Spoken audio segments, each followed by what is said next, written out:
उससे लेकर अब आप तक अपडेट पहुंचा दे कि गोधरा दंगे की एंट्री हो गई है। कैसे? दरअसल इस मामले पर भी सियासत तेज हो गई है। केंद्रीय मंत्री गिरिराज सिंह ने आरोप लगाया कि संभल की हिंसा गोधरा जैसी प्रायोजित थी। तो वहीं अखिलेश यादव ने पलटवार किया और पूछा कि कहीं यह हिंसा साबरमती फिल्म देखकर तो नहीं हुई है। तो जिस तरह से कल संभल में बवाल मचा, पत्थरबाजी हुई, आगजनी हुई, हिंसा की आग ऐसी फैली कि पूरा देश यहां पर देखता रह गया। इस बीच कानूनी प्रक्रिया का दायरा बढ़ चुका है तो सियासत भी अपने चरम पर पहुंच चुकी है। वार पलटवार सत्ता और विपक्ष के जरिए सामने आ रही है। विपक्ष सीधे तौर पर इसे सुनियोजित कह रही है तो सत्ता पक्ष भी कह रहा है कि इसके पीछे कोई सोची समझी साजिश यहां पर नजर आ रही है।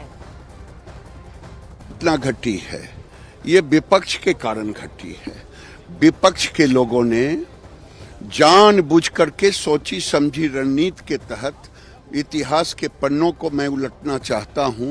गोधरा में जैसे पहले से प्रायोजित था उसी ढंग से विपक्ष ने तुष्टीकरण नीतियों के तहत वहां पे सर्वे टीम पे हमला नहीं था, ये भारत के संविधान पर हमला था, भारत के लोकतंत्र पे हमला था।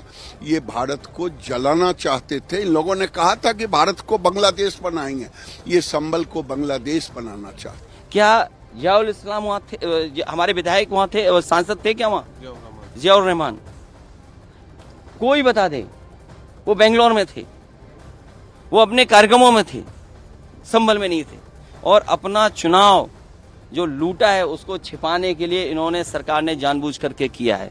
कुछ लोग तो ये कहते हैं कि साबरमती फिल्म देख करके उन्हें लगा कि उन्हें भी बड़ा नेता बनना है, इसलिए ये सब कुछ कराया गया।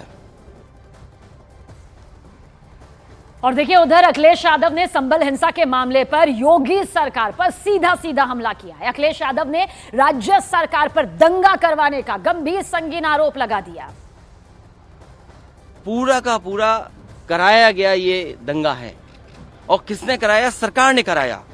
क्योंकि सरकार जो बेईमानी कर रही थी, सरकार जिसने वोट लूटा, सरकार ने जिसने मशीन पर ईवीएम की बटन बार बार पुलिस से दबाई, प्राइवेट ड्रेस में पुलिस लगाई, उस चुनाव में इनकी धांधली, इनकी चोरी न पकड़ी है, इसलिए जानबूझ करके संभल में घटना कराई है। और मैं पढ़ना चाहता हूं।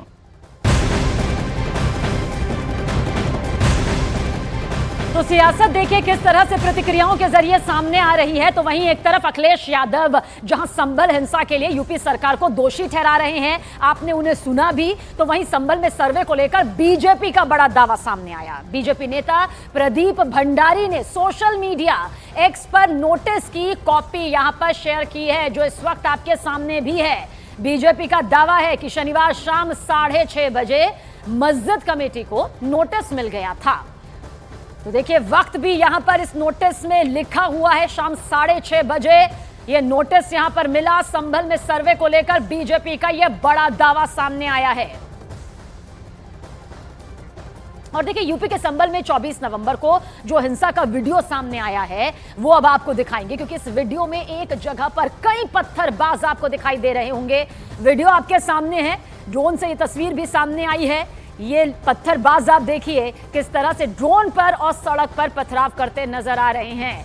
हिंसा के दौरान ड्रोन से ली गई कई तस्वीरों को पुलिस ने यहां पर जारी कर दिया है। और इसी तस्वीर के साथ आप ये समझिए बहुत बड़े सवाल कि आखिर संभल में शांति भंग करने वाला सूत्रधार कौन है, इसका मास्टरमाइंड कौन है? क्या ये बाहरी तत्व हैं जो यहां पर दाखिल होते हैं सोची समझी साजिश के तहत? और इसके बाद जो हिंसा इस वक्त दिखाई दे रही है इस तस्वीर के जरिए, इस वीडियो के जरिए, क्योंकि संभल बवाल का ये सबसे नया वीडियो है। 2500 लोगों पर एफआईआर दर्ज कर ली गई है, यानी कि वो लंबे सवालों की फहरिस्त इनके सामने होगी जिनका जवाब तलाशा जाएगा।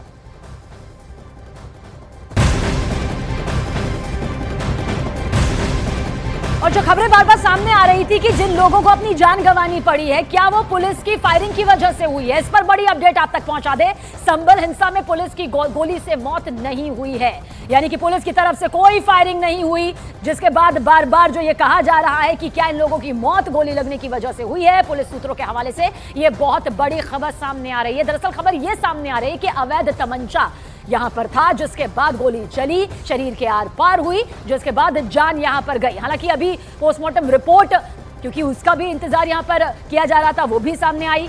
अब जाहिर सी बात है, इसे लेकर जांच जो है वो और भी तेजी के साथ आगे बढ़ रही है। तो संभल हिंसा में जिस तरह से पूरा माहौल बिगड़ा, कानून व्यवस्था ने पूरी तरह से एक्शन मोड में आकर इस स्थिति को संभाला। संभल के एसपी कृष्ण कुमार ने कहा है कि सभी दोषियों को जेल की सलाखों के पीछे भेजा जाएगा। एसपी कृष्ण कुमार वैष्णव ने कहा कि अब तक 2500 लोगों के खिलाफ एफआईआर दर्ज कर ली गई है। सभी लोगों की सीसीटीवी के जरिए पहचान की जाएगी, यानी कि जो कैद हुए हैं ना सीसीटीवी में, एक एक की खैर खबर यहां पर ली जाएगी, क्योंकि इन्होंने संभल का माहौल बिगाड़ा है पत्थरबाजी के जरिए, आगजनी के जरिए। थाना कोतवाली पे और करीबन 2500 के लगभग लोगों के ऊपर है अभियोग पंजीकृत हुआ है। सभी लोगों की सीसीटीवी और ड्रोन के माध्यम से आइडेंटिफिकेशन किया जाएगा और सबको जेल भेजा जाएगा। जिया और रहमान के खिलाफ भी एफआईआर दर्ज की गई है। हाँ, एक हमारे चौकी प्रभारी द्वारा इस नाम से, जिस नाम से आप बता रहे हैं, उस नाम से मुकदमा दर्ज किया गया है। बीएनएस 168 के तहत बीएनएस 168 के तहत पहले नोटिस दिया गया था, अब उसके बाद में कार्रवाई की गई है। तो उत्तर प्रदेश के संभल में हिंसा का ये मामला तूल पकड़ता जा रहा है। अब तक पुलिस ने सोचे 25 लोगों को गिरफ्तार किया है, 2500 के खिलाफ मामला दर्ज किया है। संभल के एसपी के मुताबिक 2 अलग अलग थानों में 12 एफआईआर दर्ज की गई है और 1000 अज्ञात लोगों पर यह एफआईआर दर्ज की गई है, क्योंकि हिंसा फैलाई गई है, बड़े स्तर पर साजिश हुई है। इसकी सिर्फ बू नहीं आ रही है, बल्कि ये सीधे सीधे संभल हिंसा जो सामने आई है उसके जरिए मालूम भी चला था। ये 4 तस्वीरें आप बेहद गौर से देखिए। कल और आज जिस तरह से ये पूरा माहौल है उसकी तस्दीक करती हुई ये तस्वीर। सर्वे के लिए टीम पहुंची हुई थी, जिसके बाद भीड़ लगती है, भीड़ में गुस्सा दिखाई देता है, पत्थरबाजी शुरू होती है, आगजनी शुरू होती है, बाद इतना बढ़ जाता है कि माहौल बिगड़ जाता है। आज इंटरनेट सेवा बंद कर दी गई है, स्कूल कॉलेज भी सुरक्षा के मद्देनजर बंद कर दिए गए हैं। ड्रोन से पैनी नजर अब भी रखी जा रही है, ताकि किसी भी तरह से असामाजिक तत्व उपद्रवी माहौल को बिगाड़ने में कामयाब ना हो पाए। और एक जिम्मेदार चैनल होने के नाते इन तस्वीरों के साथ हम भी आपसे यही कहेंगे कि किसी भी तरह की अफवाहों के चक्कर में ना आए, किसी भी तरह से अफवाह फैलाने में भागीदारी अपनी ना निभाएं। तो संभल के सांसद जिया और रहमान ने शासन के इशारे पर मर्डर का आरोप लगा दिया। उन्होंने दोषी पुलिस वालों पर एक्शन की मांग की है।